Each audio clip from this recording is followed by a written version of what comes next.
Los Diablos Chihuahuas. Man, those were the days.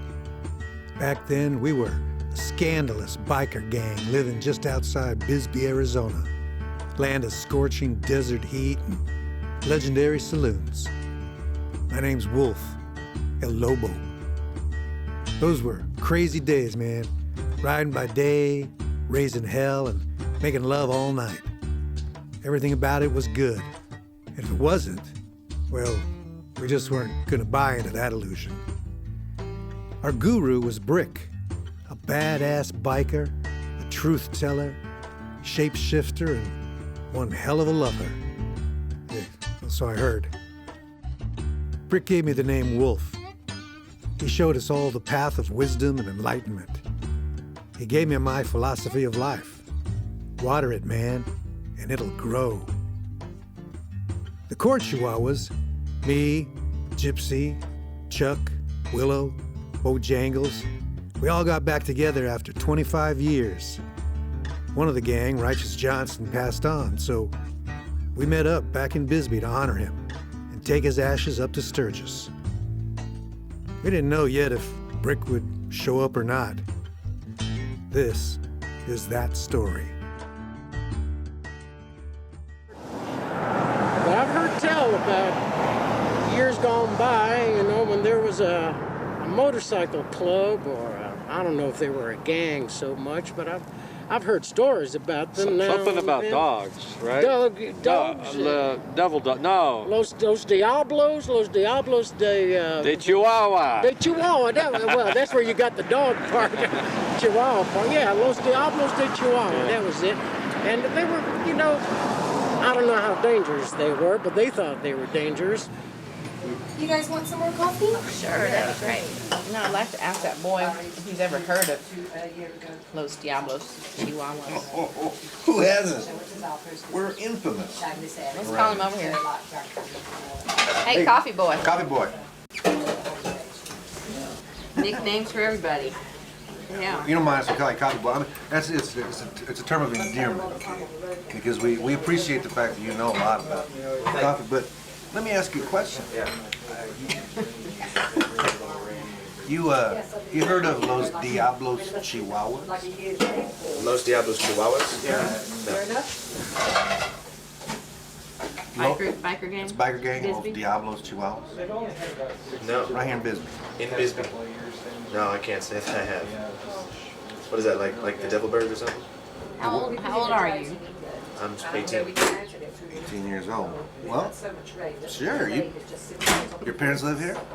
Yeah. Okay, I'll tell you what. When you go home today, or when you see them, talk to them, you ask them, what about Los Diablos Chihuahuas? Darling. What? Well, it was like 25 years ago. But his parents would know about it. All right. So, wait. You guys belong to a biker gang that no longer exists? Oh, good. Well, as you probably know, Mexico, being a separate country from America, doesn't have in its history, and I was surprised to learn this myself, a tradition of American folk music. Apparently, they have a whole other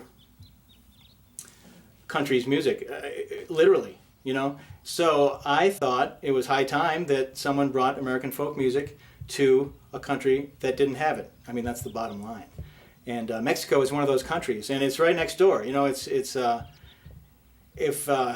country ought to have American folk music, there's America, and it does have it. So the next in line, I say, is Mexico. So I'm doing my part, bringing American folk music to Mexico. Came to me in a dream. It's a longer story. We'll talk about that another time, maybe. But I'm on tour down there. I'm going bar to bar, club to club, bringing American folk music to the people of Mexico. Okay, this is called Pop Goes the Weasel. All around the cobbler's bench, the monkey chased the weasel. The monkey thought all was fun. Pop goes the weasel. Well, I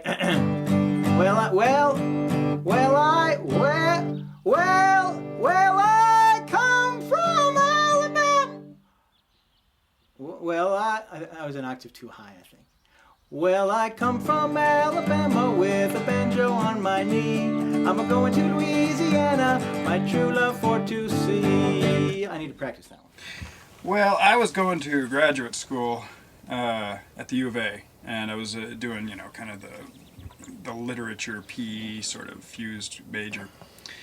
And, you know, I was spending all day and night in the library with the books, hunched over, the green lamp, all this kind of thing. And then I spot her at the student union. Yeah. And she was wild. You know, she had the leather and the hair, and, you know, all the guys were in the room, or wherever, I guess. And, yeah, I was drawn to her, you know. It's, you know, fire likes ice, mud likes dirt, so. Yeah, I had basically been baking my way across the country on my back and the back of other people's motorcycles. And the deal was with my parents is that I had to take college classes, so I was basically picking up a few classes in between, catching my breath, so to speak, and he came up to me, and I said, hey, you know, you want to go do some token? And I meant JR, he meant, our token. But, yeah, he was a little shocked when I said yes, and I was a little disappointed when he pulled out a book. Yeah. That was a bit of a clash, but we brought each other up to speed pretty quick. And we discovered they go well together. They do. The token, they the do. token. Yeah, I think that was like the glue that started. That was our adhesive tape of the moment. And then she introduced me to Wolf and, you know, the others. Big Steve, Righteous. Yeah. And, Righteous. you know, we just, I don't know if we quite hit it off, but, you know, they didn't actively chase me away, so. I mean, Yeah, that was no kinda one neat. hit him in the face, No. so it was pretty good. Yeah.